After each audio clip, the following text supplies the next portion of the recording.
Hello students, आज मैं पुनः एक बार आप लोगों के सामने ग्रामर का एक नया टॉपिक लेकर के उपस्थित हुआ हूँ।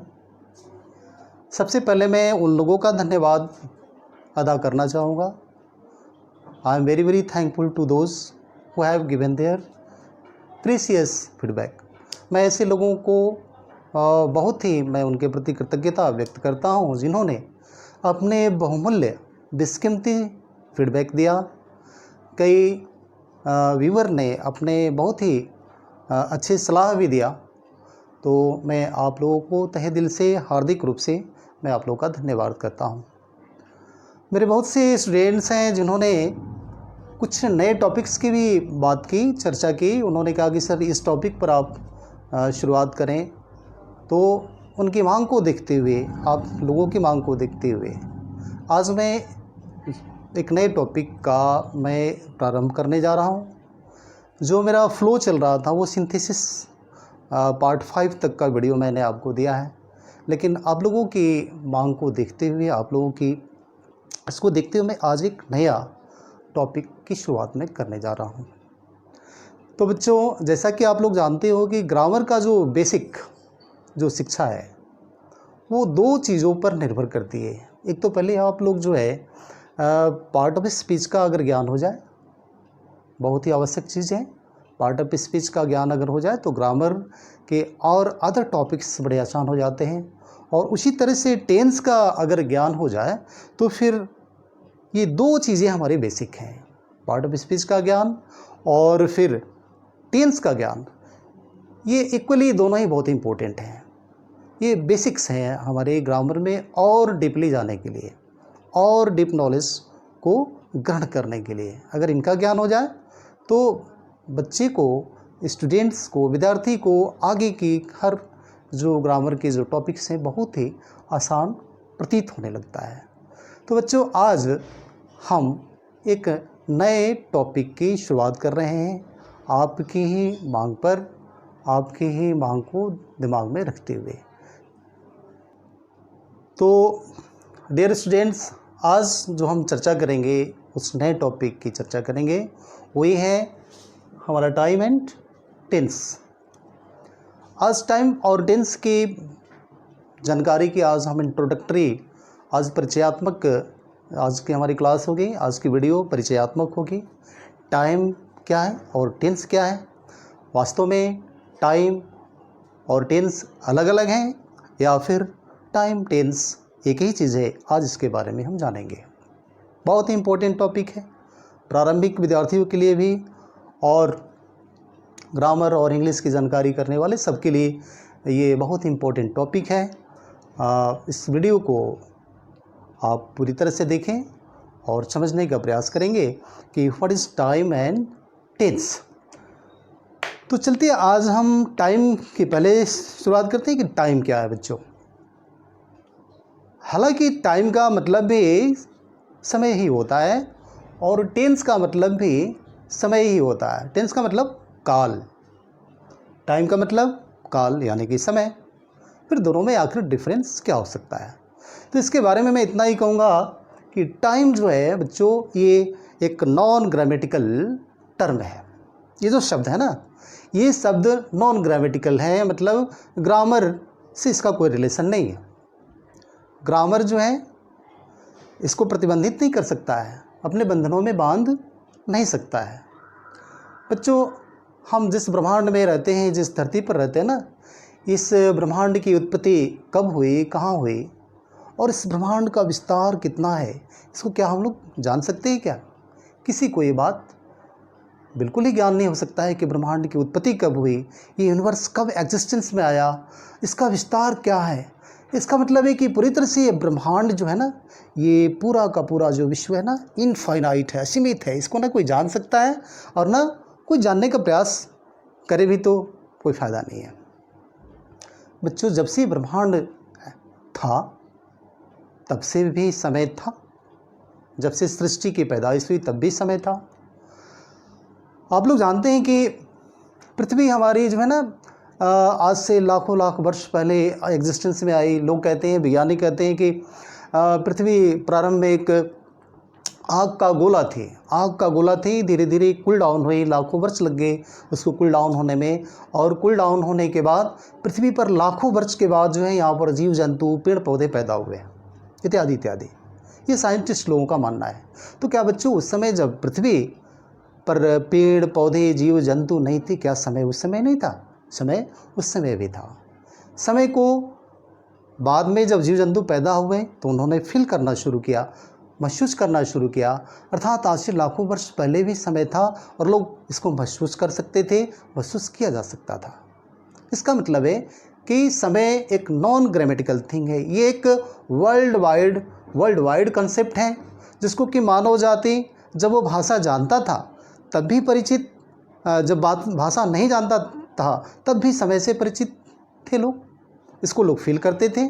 और जब भाषा का विकास हुआ तब भी आज भी फील करते हैं। तो ये बात है time, completely a non grammatical term, this is called time, है ना। ये अनुभूति में आ सकती है समय, इसको अनुभव किया जा सकता है, इसको बांधा नहीं जा सकता है। इट इज़ इनफाइनाइट, असीमित है, इसको बांधा नहीं जा सकता है। ज़रा इसके बारे में आप डेफिनेशन देखिए, आप डेफिनेशन क्या कह रहा है इसके बारे में। ग्रामरियन ने टाइम के बारे में क्या डेफिनेशन कहा है? वो कहते हैं the word time stands for a concept with which all mankind is familiar, divided into past, present, future. It is something independent of language. समय एक विश्वव्यापी धारणा है जिससे संपूर्ण मानव जाति परिचित है। पूरे विश्व में इसे 3 भागों में बांटा गया है, past time, present time, future time. तो बच्चों आप समझ सकते हैं कि समय जो है चल रहा था, समय जो बीत गया उसको हम लोग भूतकाल कहते हैं, जिसको कि पास्ट टाइम कहते हैं। समय जो अभी चल रहा है वो प्रेजेंट टाइम है, और समय जो आएगा वो फ्यूचर टाइम हो गया। यानी कि समय को 3 भागों में बांटा गया, वो जो बीत गया, वो जो अभी चल रहा है, और वो जो आएगा। अर्थात समय पास्ट टाइम, प्रेजेंट टाइम और फ्यूचर टाइम में विभाजित किया गया है।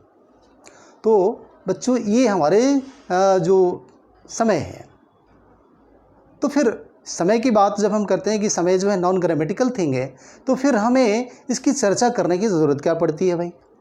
हम क्यों टाइम और टेंस का रेफरेंस एक साथ करते हैं, दोनों को एक साथ लेकर के चलते हैं? तो इसके बारे में मोटे तौर पर आपको इतना जान लीजिए कि समय जब भाषा विकसित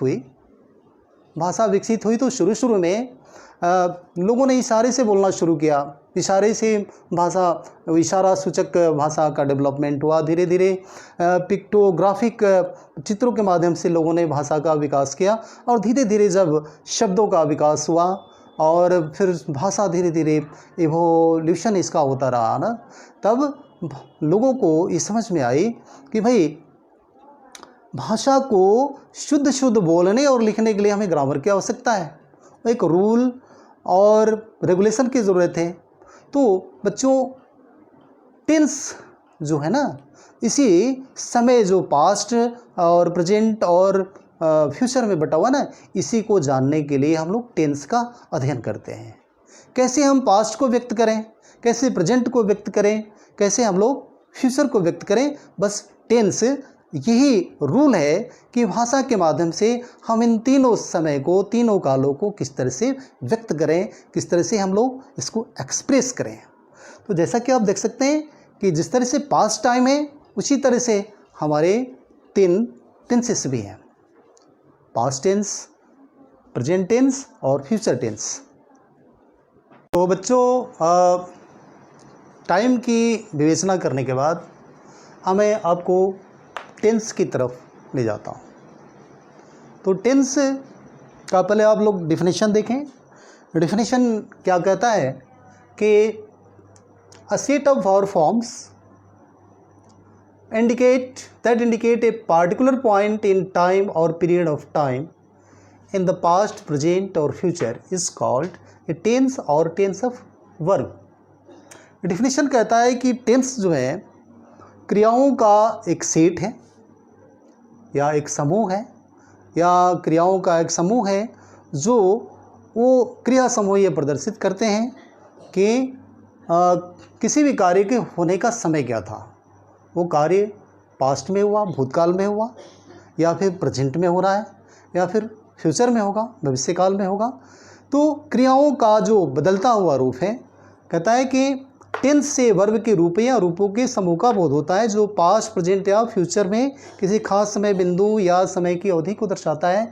मोटे तौर पर आप कह सकते हैं कि टेंस एक सेट ऑफ रूल्स है जो क्रिया के बदलते हुए रूपों का अध्ययन करता है। कौन सी क्रिया किस आधार पर बदलती हैं रूप? वो क्रियाएं अपना रूप बदलती हैं भूत काल के समय को प्रदर्शित करने के लिए, उनका रूप कुछ और होगा, और प्रेजेंट टाइम को व्यक्त करने के लिए क्रिया का रूप कुछ और हो सकता है, और फ्यूचर टाइम को इंडिकेट करने के लिए क्रिया का रूप कुछ और हो सकता है। अर्थात टेंस क्या है? क्रिया के बदलते हुए रूपों का अध्ययन है जो पास्ट, प्रेजेंट और फ्यूचर के अनुसार अपना रूप बदलते हैं। तो ये एब्सोल्युटली आप लोगों को क्लियर हो गया होगा कि टाइम क्या है और टेंस क्या है। टाइम एक नॉन ग्रामेटिकल थिंग जो कि सदियों से, हजारों साल से, जब से सृष्टि की उत्पत्ति हुई तब भी फील किया जाता था, नॉन ग्रामेटिकल थिंग जिसका मानव जाति से शुरू से ही संबंध रहा है। लेकिन टेंस का संबंध तब से हुआ जबकि भाषा का विकास हुआ, और भाषा के विकास के बाद जब ग्रामर का निर्माण हुआ, व्याकरण का निर्माण हुआ, तब टेंस शब्द की जो टेक्निकल वर्ड है, ग्रामर का टेक्निकल वर्ड है, यहाँ से उत्पत्ति हुई। और टेंस क्या है? एक नियम है इन तीनों कालों को जानने के लिए किस तरह से हम अपनी भाषा में इन तीनों कालों को व्यक्त करें, ये हमारा टेंस है। तो और हम जब कहते हैं कि टेंस क्रिया के बदलते हुए रूपों का अध्ययन है, तो बच्चों हर ग्रामर, चाहे वो हिंदी का ग्रामर हो, चाहे वो इंग्लिश का ग्रामर हो, व्याकरण के नियम थोड़े से डिफ़र कर सकते हैं। जैसे कि अभी आपको मैं थोड़ा बताता हूँ इसके बारे में कि क्रिया जो है, चूँकि आप देख भी सकते हैं कि कैसे क्रिया के बदलते हुए रूपों का से हम उनसे कैसे पता कर लेते हैं कि कैसे वो पास्ट टेंस का क्रिया है, पास्ट टेंस को प्रदर्शित कर रही है या प्रेजेंट को प्रदर्शित कर रही है। हम क्रिया के माध्यम से इसको जानेंगे। लेकिन चूँकि हम लोग हिंदी से इंग्लिश की तरफ बढ़ रहे हैं, तो मैं आपको ये बताना चाहूँगा कि हिंदी में जो हमारे कर्ता, क्रिया और कर्म का अरेंजमेंट थोड़ा सा अलग होता है। फॉर एग्ज़ाम्पल, हम ज़रा यहाँ पर एक उदाहरण के माध्यम से देखते हैं कि राम एक आम खाता है। ये हमारा जो हिंदी का वाक्य है, इसमें एक ये कर्ता है और ये कर्म है और ये हमारी क्रिया है। कर्ता, कर्म और क्रिया। आप ज़रा देख सकते हैं कि हिंदी के जो वर्ड्स हैं इनका अरेंजमेंट कैसा है। पहले तो आता है कर्ता, एक आम, कर्म, खाता है, क्रिया। तो ये भी एक बेसिक नॉलेज आपको होना चाहिए। कर्ता, क्रिया, कर्म का अध्ययन और इसकी जानकारी होना चाहिए। भाई किसी भी वाक्य में कर्ता को और क्रिया को पहचानना और कर्म को पहचानना बहुत ही आवश्यक है। जैसे कि आप देख सकते हैं कि राम एक आम खाता है, इस सेंटेंस में, जो कि हिंदी का सेंटेंस है। तो आप ज़रा क्वेश्चन करें कि कौन खाता है भाई, खाने वाला कार्य कौन कर रहा है? तो उत्तर मिलेगा आपको कि राम खाता है। एक्शन कौन करना है? राम कर रहा है। इसका मतलब एक कर्ता है। और राम कौन सा एक्शन कर रहा है? इसका उत्तर होगा कि खाता है। ये एक्शन वर्ड है, ये क्रिया है। और फिर क्या खाता है? इसका उत्तर आपको मिलेगा एक आम खाता है। यानी कि कर्ता, कर्म और क्रिया, हिंदी के वाक्यों की ये अरेंजमेंट है। लेकिन अगर हम लोग इसी का अनुवाद करें, अंग्रेजी में अनुवाद करें, तो बच्चों उसका अरेंजमेंट थोड़ा सा अलग हो जाता है। ये भी हमें समझने की ज़रूरत है। इसका ट्रांसलेट करेंगे तो राम हिट्स ए मैंगो, ये हुआ। आप देख सकते हैं कि राम जो है ना सब्जेक्ट है, कर्ता है, और इट्स जो है ये क्रिया है, और ए मैंगो कर्म है। अब देखिए तो अरेंजमेंट में क्या गड़बड़ी कहाँ हुई, कहाँ व्यतिरिक्त हुआ कि यहाँ जो अरेंजमेंट हुआ है कर्ता कर्म और क्रिया का अरेंजमेंट है, और यहाँ पर जो है कर्ता, उसके बाद तुरंत क्रिया है, उसके बाद कर्म का लास्ट में पोजीशन आया है। तो ये हमें जानना ज़रूरी होगा, क्योंकि जब हम हिंदी से अंग्रेजी की तरफ स्विच कर रहे हैं, उसकी तरफ बढ़ रहे हैं, तो हमें ट्रांसलेशन करना ज़रूरी होगा। ट्रांसलेट करेंगे तभी हम हिंदी से अंग्रेजी बोल पाएंगे। तो ये तो मैंने आपको थोड़ी सी जानकारी दी कर्ता क्रिया कर्म के बारे में, जो कि आपको बिल्कुल ही आवश्यक है जानकारी लेना। तब हम ज़रा उन क्रिया के बदलते हुए रूपों के बारे में अब अध्ययन करेंगे कि अंग्रेजी में या हिंदी में किस तरह से क्रियाएं इन तीनों कालों को दिखाने के लिए अपना रूप बदलती हैं। तो पहले अंग्रेजी में मैं क्रिया के रूपों का मैं थोड़ा सा परिचय दूं कि जो क्रिया के जो रूप हैं वो 5 तरह के माने गए हैं अंग्रेजी में, और उनको हम वर्ब फॉर्म के नाम से जानते हैं, वर्ब फॉर्म्स। और ये वर्ब फॉर्म्स हमारे, इसको हम पहले तो V1, V2, V3, V4 और V5 के रूप में इंडिकेट करते हैं। यानी कि क्रिया का जो 5 रूप है ना, इसको हम लोग V1, V2, V3, V4 और V5 के रूप में इंडिकेट करेंगे। और इसी V1 को हम लोग प्रेजेंट फॉर्म भी कहते हैं, प्रेजेंट फॉर्म। ये हो गया पास्ट, ये हो गया पास्ट पार्टिसिपल, ये हो गया प्रेजेंट पार्टिसिपल, अब बच्चों ये हुआ 5वां प्रेजेंट फॉर्म ही है, लेकिन ये सिंगुलर नंबर में है, सिंगुलर नंबर में। ये जो हमारा है अभी और भी क्लियर हो जाएगा। असल में ये 2 चीज़ें आप देख सकते हैं कि प्रेजेंट फॉर्म में ये भी है और प्रेजेंट फॉर्म में ये भी है। इसमें अंतर क्या है? जो हम लोग V1 जिसको कि प्रेजेंट फॉर्म के रूप में जानते हैं ना, ये हमेशा जो है हमारी अंग्रेज़ी के जो डिक्शनरीज़ हैं, जो भी बेस फॉर्म है या प्रेजेंट फॉर्म है जिसको कि हम लोग V1 के नाम से जानते हैं ना, वो प्लुरल फॉर्म में माना जाता है। ग्रामर के अनुसार, ग्रामेरियंस के अनुसार जितने भी अंग्रेज़ी के बेस फॉर्म हैं, जो क्रियाएं हैं, उनको हम लोग प्लुरल फॉर्म के रूप में मानते हैं। तो चलिए एक क्रिया हम लेते हैं इट, और इस इट क्रिया देखते हैं कि कैसे इसका फॉर्म होता है। V1 में इसका इट, प्रेजेंट फॉर्म इसका इट हो गया, और पास्ट फॉर्म में इसका हो गया एट, और V3 यानी कि पास्ट पार्टिसिपल हो गया इटिन, और प्रेजेंट पार्टिसिपल में इटिंग, और आपके प्रेजेंट सिंगुलर में इट्स। देखिए ध्यान दीजिए इसका रूप कैसे बदल गया। तीनों कालों में ये जो 5 फॉर्म प्रयोग होते हैं उसमें ये सारे रूप प्रयोग होते हैं।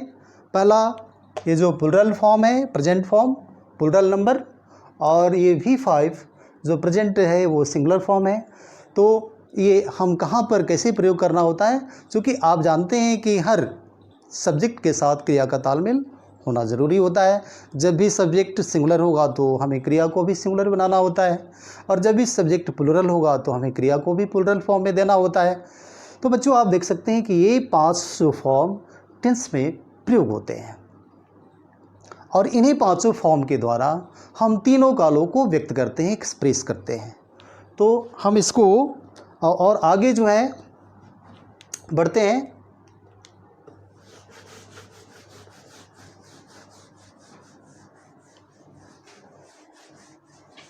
और आगे बढ़ते हैं। कुछ एग्जाम्पल्स में आपको मैं दिखाना चाहता हूं कि कैसे अनेक टेंसेस में, अब तो आप समझ रहे होंगे कि हमारे जो हैं टेंस कितने तरह के होते हैं। टेंस हमारे हैं कितने तरह के हैं। जिस तरह से टाइम को हमने विभाजित किया है, तो पहला है प्रेजेंट टेंस, प्रेजेंट टाइम को व्यक्त करने के लिए प्रेजेंट टेंस। दूसरा है पास्ट टेंस, ये पास्ट टाइम को व्यक्त करने के लिए। और तीसरा है फ्यूचर टेंस, ये फ्यूचर टाइम को व्यक्त करने के लिए। इस तरह से इन तीनों, जिस तरह से टाइम भी 3 तरह से विभाजित है, उसी तरह से हमारे टेंस भी 3 तरह से विभाजित है। क्योंकि टाइम को ही तो व्यक्त करना है, टाइम को ही तो इंगित करना है वर्ब फॉर्म्स के द्वारा। अब मैं थोड़े थोड़े एग्जाम्पल से मैं आपको दिखाता हूँ कि कैसे क्रियाएं अपना रूप बदलती है। फॉर एग्जाम्पल, आप एग्जाम्पल में ज़रा देखिए। मैं एक ही सब्जेक्ट और एक ही वर्ब लेने का प्रयास करता हूँ ताकि आपको डिफरेंसेस पता चल जाए। पहले तो हिंदी का लीजिए। हम लोग पढ़ते हैं। आप देख सकते हैं ना कि हम लोग जो है करता है, पढ़ते हैं, क्रिया है। क्रिया जो है पढ़ते हैं यहाँ पे है। ये नंबर 1 हमारा एग्जाम्पल हुआ। नंबर 2 में आइए।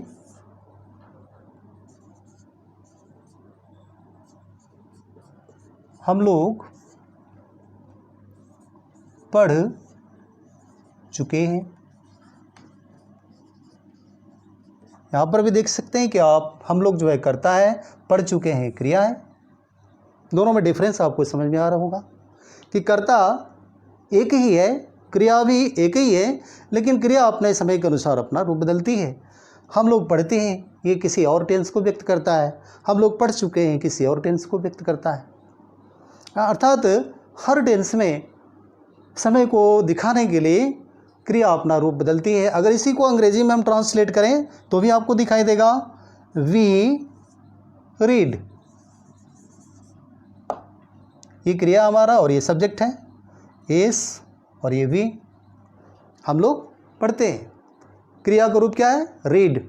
दूसरे सेंटेंस में हम देखिए कि वी हैव रीड। आप यहाँ देखिए कि वी करता हमारा जस का तस है और हैव रीड क्रिया ने अपना दूसरा रूप ले लिया। यहाँ तो सिर्फ रीड था, चूँकि टेंस उसका अलग था। यहाँ पर हैव रीड, हम लोग पढ़ चुके हैं, चूँकि क्रिया ने अपना रूप बदल दिया। यानी कि दोनों जो टेंसेस में डिफरेंसेस हैं, तो क्रिया के रूपों में भी बदलाव आ गई। क्रिया ने अपना रूप बदल दिया। या अर्थात टेंस जो है, हमें क्रिया के बदलते हुए रूपों का अध्ययन करना है। तो बच्चों, हमारा जो है आज का ये वीडियो सिर्फ ये इंट्रोडक्टरी था। आज मैंने आपको परिचय दिया कि टाइम और टेंस में डिफरेंस क्या है, क्रिया किस तरह से अपना रूप बदलती है, और इन्हीं क्रिया के बदलते हुए रूपों का अध्ययन हम टेंस के अंतर्गत करेंगे। अगले वीडियो में तुरंत ही आपको बनाऊंगा, ताकि फिर हम टेंस का पूरी तरह से एक एक करके हम इसका अध्ययन कर सकें। तब तक के लिए धन्यवाद।